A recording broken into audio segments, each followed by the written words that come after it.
Entrepreneur India is with Mr. Raman Kumar. He's a serial entrepreneur turned investor, and not only an investor, he's also started his own company. An interesting one for the Indian ecosystem, keeping in mind that he lends to millennials on no background checks. He does not take any extra documentation. He doesn't want them to sign up a bond. All he wants them to do is sign up on an app, and he's ready to lend money. So we're going to know from Mr. Raman how he trusts the Indian millennials as much, and where is this adventure, feeling of risk, and where is this go out there and get millennials and using the app and really taking loans coming from? Great, thanks, Ashwin. So CashE is based on it looks very risky, but really it's not risky because we have a huge amount of data analytics along with artificial intelligence that writes this whole thing. So we pick up data on kids who are the age group of 22 to 32 who have just got employed. Banks are really not, they don't trust them with any credit. They probably get a debit card. But these are employees of an organization or they're self-employed. So these are the people that we look at and then we profile them with the data that comes from their social media. It comes from their cell phones or smartphones and other 3 documents that we actually get them uploaded, just like an Uber app. Our app, you can upload your basic stuff like your PAN card or your Aadhaar card. We have to do some KYC because government doesn't allow us otherwise to lend money.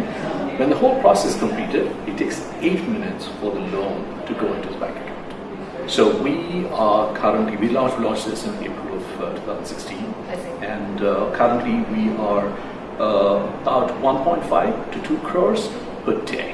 And I have about roughly 1,000 kids who get loans from me with about 6,000 applications every day. Right. So we've had in the past a startup that I won't name the startup, but the startup shut because the capacity of millennials to pay back was limited. How do you mitigate this headwind? Well, I will also not mention the startup's name, but I do know who you mentioned, who you're talking about. The problem with that startup was the issue of raising capital. Because these were young kids, they didn't have my background in terms of, I encashed my last investment, so I have money that I can use for this purpose. So I funded this company, and this is about when you start talking about balance sheet lending. Obviously, you need to have a huge amount of financial resources, and those financial resources initially have to come from the entrepreneur because no bank trusts us with risky investments. So that's really the difference between CashE as a startup started by a serial entrepreneur compared with somebody who's a greenhorn who starts something. They really need funding, so they needed to go bolster up their balance sheet with funding before they venture into this, because this is a money business and you will burn cash for a bunch of years. I see. So would it be right to say that when startups are entering into the financial space, they must not look at burning VC cash, rather look at their own foundation in terms of money? Also, do you believe that established entrepreneurs make for better founders in the financial ecosystem?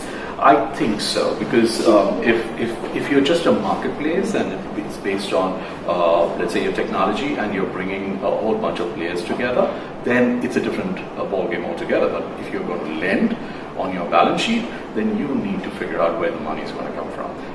There are people out here in the ecosystem who will give money, but the seed capital still needs to come from you. So I think it's a chicken and egg situation when you're doing this kind of lending. Right. And do you see any sort of competition from banks? Okay, banks are these big 600-pound gorillas, right? So they do have solutions, but the first thing that they do is their compliance. The compliance says, this guy is risky, I'm not going to lend. The way we look at risk is not based on his past credit history, but his future earning potential. So there's a huge difference between the way we perceive risk to the way a typical bank perceives risk. Banks want to change that, but unfortunately banks are big organizations. They don't change overnight. I see. I see. And here's my last question. You travel across the world, you're invested across the world. What is it that gets you to India? What is most exciting about the Indian ecosystem, whether it's a startup ecosystem or the investment ecosystem, and where do you see Indian startups really going? So when we figured out the market size, we found out that there are 32 million kids in the cohort that I'm addressing. Now, I cannot get such a large chunk of customers in any other geography. So if you ask me why India, just the size of the market. We should be where the market is. Absolutely, absolutely. Thank you so much. Thank you.